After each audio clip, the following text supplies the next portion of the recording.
నమస్తే. Last time మూలం సంతలో దేశీ రైస్ భోజనాలు ఏర్పాటు చేస్తున్నామని చెప్పాము కదా.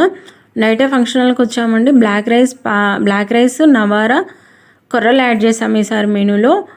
నానబెట్టేసుకొని ఎర్లీ మార్నింగ్ 4కి లేసి మా చెల్లి పొయ్యికి పూజ చేసి స్టార్ట్ చేసింది.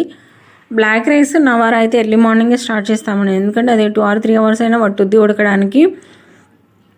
నవారా వచ్చేసి మనకి షుగర్ కంట్రోల్కి, బీపీకి మరియు పెరాలసిస్ వచ్చిన వారికి కూడా చాలా మంచి ఔషధంగా పనిచేస్తుంది. నవారాని మనకి పెరుగన్నంలో కాకుండా ఉప్మా రూపంలో, లేదంటే దోశ రూపంలో, జావ రూపంలో అయినా తీసుకోండి.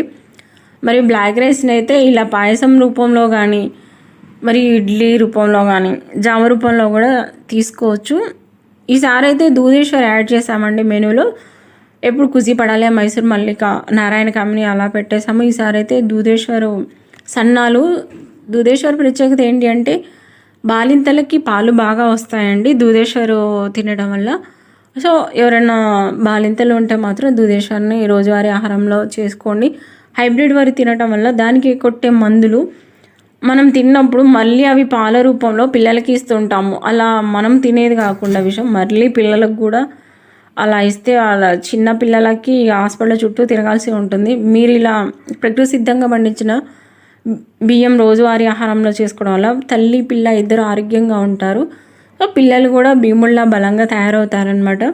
సో ఒకసారి ఆలోచించండి. నెక్స్ట్ మరియు గణేష్ చతుర్థి వస్తుంది కాబట్టి ఎవరైనా ప్రకృతి ప్రేమికులు ఉంటే ఎక్కువ శాతం దాతలే సహకరిస్తారు కాబట్టి ఆ రైస్కి ఈ రైస్కి ఒక 20 రూపాయలు చేంజ్ ఉంటుంది. మీరు ఒక్కసారి బల్క్లో తీసుకుంటే రైతు 80 రూపీస్కి కూడా ఇస్తారు.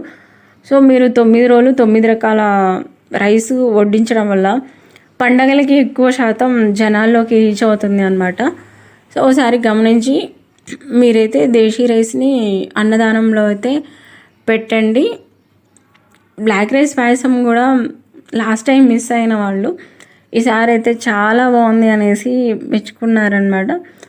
మన గొప్పతనం ఏమి ఉండదు, దేశీ రైస్లోనే అరోమా ఫ్లేవర్ ఉంటుంది. అది వండేటప్పుడే మనకి మనం ఇక్కడ వండితే మనకి బాల్కనీ మొత్తం వస్తుంది అన్నమాట. సో ఎవరైనా తినాలి అనుకుంటే మాత్రం నెక్స్ట్ టైం అయితే మూలం సంతకి వచ్చేసి దేశీ రైస్ని టేస్ట్ చేయండి.